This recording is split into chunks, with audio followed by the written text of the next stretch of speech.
0.81%. That is the entire technology weighting of Singapore's benchmark stock index, one company out of 30.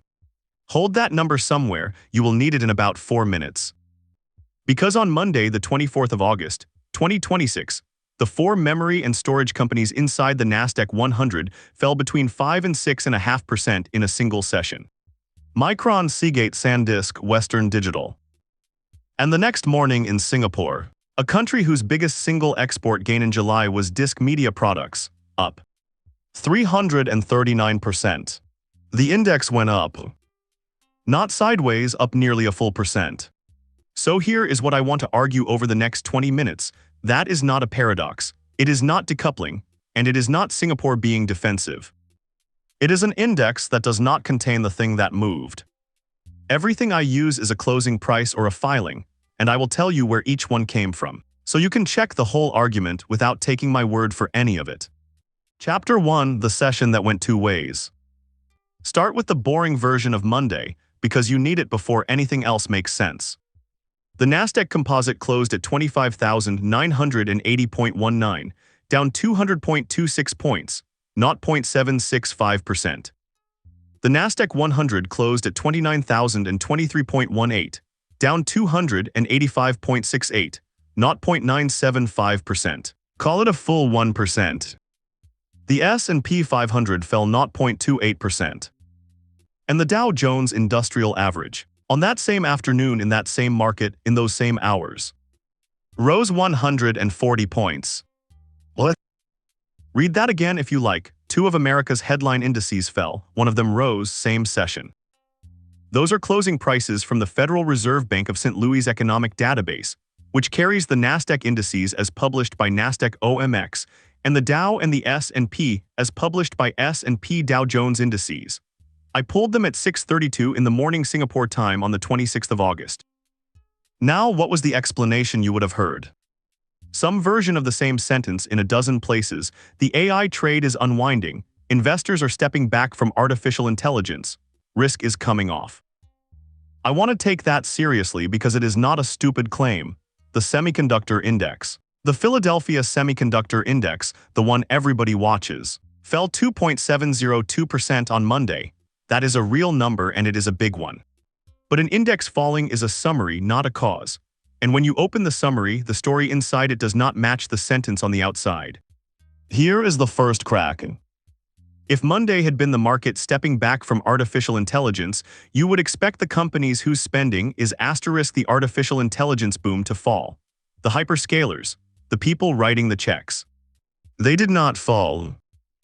Microsoft closed higher, Alphabet closed higher, Amazon closed higher, Apple closed higher, Meta closed higher by 1.66%, one of the larger gains in the whole index. Ask yourself what an AI unwind looks like if the 4 companies buying most of the world's AI compute all go up on the day.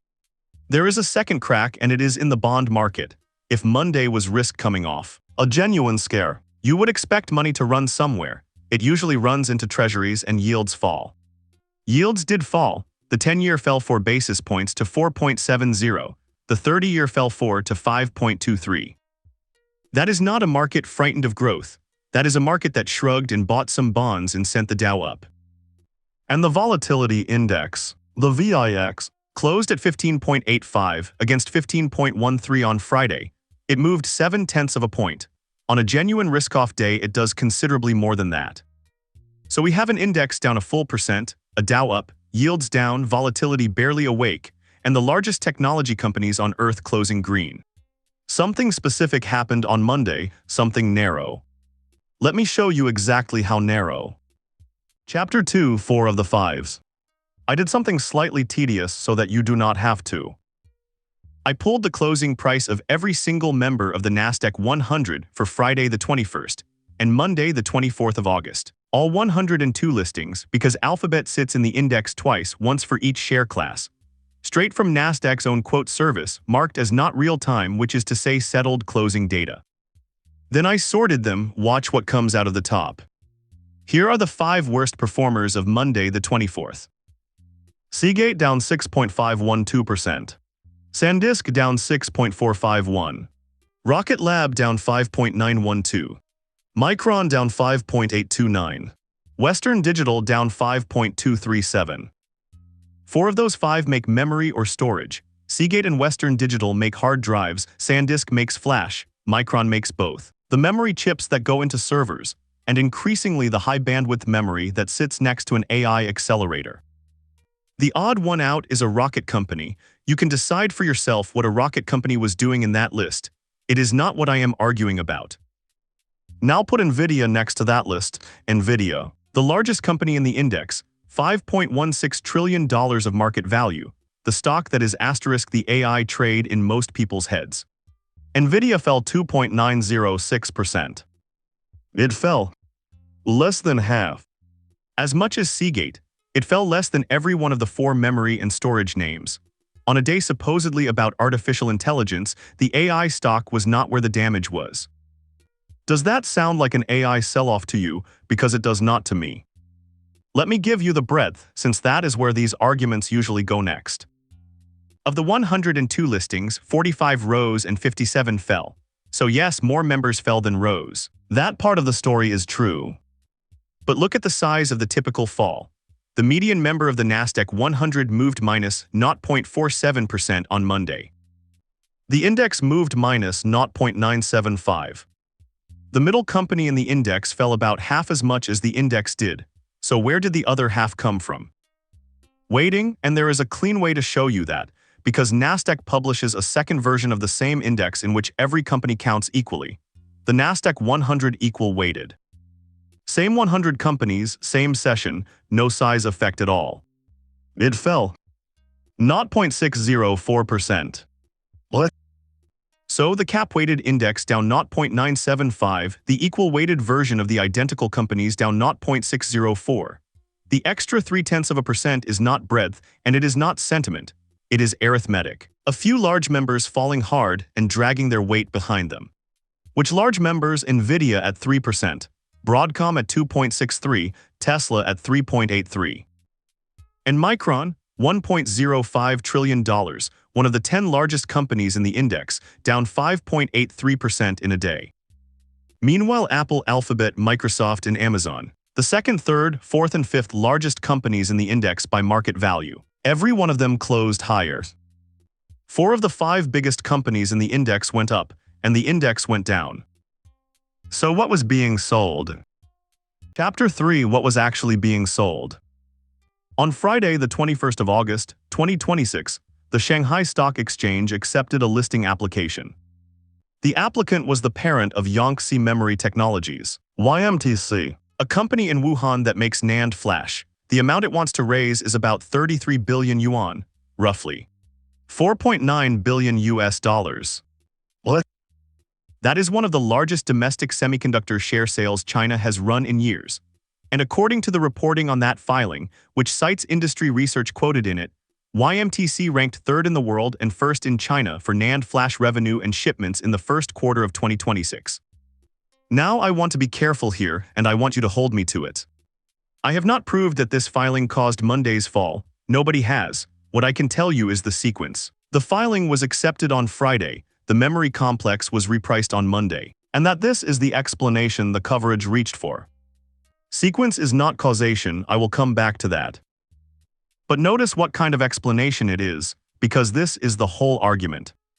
A Chinese memory maker raising $5 billion to expand production is a story about supply. More NAND flash eventually, cheaper NAND flash eventually. That is very bad news if you sell memory. It is not bad news at all if you buy memory. If you are Microsoft, filling a data center, a world with more memory in it is a world where your capital budget goes further. And that is exactly the split the tape showed you. The sellers of memory fell 5 to 6.5%. The buyers of memory closed green. One trade, 2 sides priced correctly, and reported as though the whole thing were falling. This was also not the first time, go back 4 weeks. In late July, Yangtze Memory, CXMT, a Chinese maker of DRAM, listed on Shanghai's Star Market. Fortune on the 27th of July put the first day at 466%, up on a float that raised at least $8.6 billion. The next day, the 28th of July, NBC News ran a story headline that the Nasdaq 100 was in correction as chip and memory stocks sold off. SanDisk ended that day down 14%. Samsung and SK Hynix each fell more than 15%. Kioxia fell 18%. Same shape, Chinese memory capacity arrives on a public market, and the incumbents get marked down. I will flag something here that nearly caught me, because it is the exact failure this channel exists to avoid. When I searched for coverage of the 24th of August, that NBC story came back looking like it was about the 24th. It is not.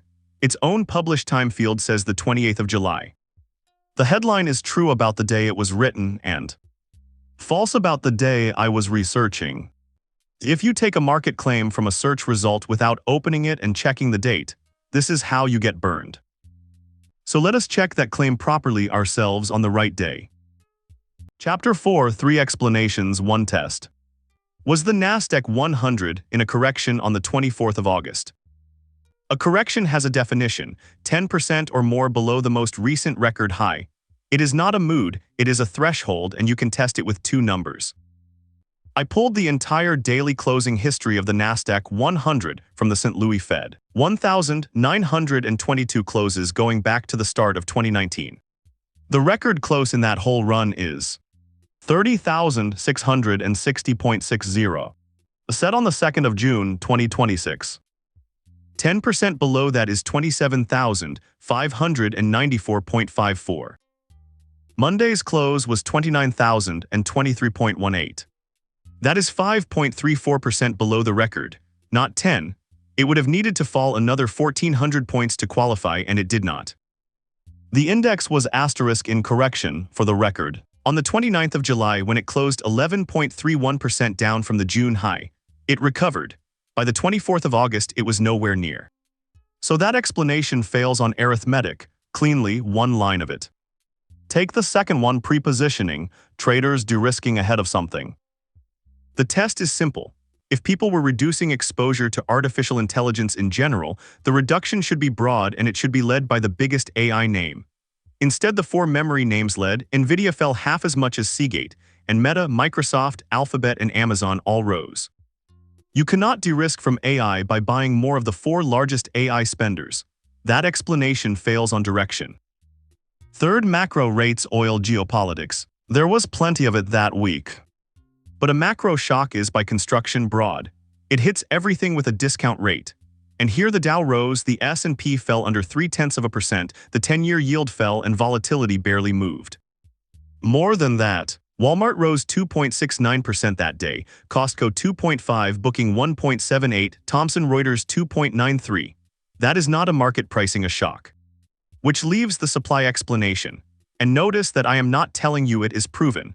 I am telling you it is the only one of the 4 that the day's own numbers do not contradict. That is a weaker claim than the headlines made, and it is the honest one. No, none of this is the interesting part yet. The interesting part is what happens when this reaches a market that actually builds. The thing's being repriced. Which brings us about 6,000 miles east. Chapter 5, Singapore makes the thing. If you wanted to design a country that would be maximally exposed to a repricing of memory and storage, you would end up with something that looks a lot like Singapore. Let me give you the numbers and then a filing. In July 2026, Singapore's non-oil domestic exports rose 24.2% against a year earlier. That figure comes from Enterprise Singapore's monthly external trade release for July, published in the middle of August. Electronics inside that number grew by 112%. Integrated circuits grew 84.5%, about $1.4 billion of extra exports in a single month. And the largest single contributor was a category called disk media products, up 339.1%, $1.6 billion.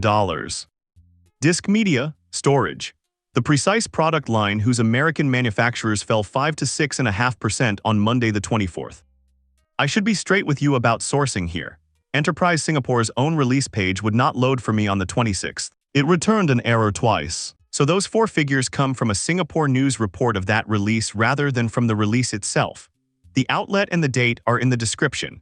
I would rather tell you that than let you assume I read the original. Now the filing, and this one I did read in full. Micron Technology's annual report to the American Securities Regulator for its 2025 financial year filed on the 3rd of October 2025. In its list of principal facilities it says, and I am quoting the document, Singapore. Research and development, wafer fabrication, component assembly and test, module assembly and test. Every stage, not a sales office. The same filing goes further. It says the company broke ground in Singapore on a high-bandwidth memory advanced packaging facility to expand its packaging capacity beginning in calendar 2027. High-bandwidth memory is the memory that sits beside an AI accelerator. It is the most contested product in the industry right now. Micron is building the plant that makes it in Singapore. So on Monday, the 24th of August, a company with wafer fabs and an HBM packaging site on this island lost 5.83% of its value in one American session. What do you think Singapore's stock market did with that the following morning? Chapter 6, 0.81. It went up. On Tuesday, the 25th of August, the Straits Times Index closed at 5,735.68, up 55.22 points. A shade under 1% on the day after the memory complex was marked down in New York. That is from a Singapore market report published at 5:34 in the afternoon Singapore time on the 25th, and I cross-checked it against the exchange's own trade data for the two listed funds that track the index. One closed up 0.94%, the other up 0.7%. So why did the index that belongs to a memory manufacturing economy rise on that particular morning? Because of what is in it. And you can check this one yourself in about 2 minutes. State Street publishes the holdings of its Straits Times Index fund every day with prices. I downloaded the file dated the 25th of August and added the weights up myself. Financials, 61.63%. Let's hold that against the technology line in a moment. DBS alone is 29.2. Add OCBC and UOB, and the three banks come to 57.7. Technology in the entire index is 0.84%. One holding, Venture Corporation. FTSE Russell's own fact sheet for the index, dated the 31st of July, says the same thing from the other direction. Banks, 3 constituents, 56.69%. Technology, 1 constituent, 0.81%. 2 independent documents, the same answer. If you only take one number away from this video, take that one. So when memory was repriced on Monday night, the Straits Times Index had almost nothing to reprice. What it had instead was 3 banks, and banks had a good Tuesday. OCBC rose 1.84%, DBS 1.11%, Singtel 1.58%. And here is the part I did not expect. Singapore's actual semiconductor supply chain companies, AEM, UMS, Franken, the firms that make test handlers and precision parts for the industry, all rose on Tuesday too. AEM up 1.75%, UMS up 1.88%, Franken up 1.6%. None of them is in the index, not one. Go and look. The holdings file names all 30, and you will not find them. So the country's exposure to the chip cycle is real, it is listed, it is tradable, and the benchmark simply does not carry it. Chapter 7, where this breaks. Let me put the claim in one sentence so you can aim at it. The move on Monday, the 24th of August, was a repricing of memory and storage, not of artificial intelligence. And Singapore's index rose the next day not because Singapore was insulated, but because the index measures something other than the economy underneath it. Now where would I be wrong?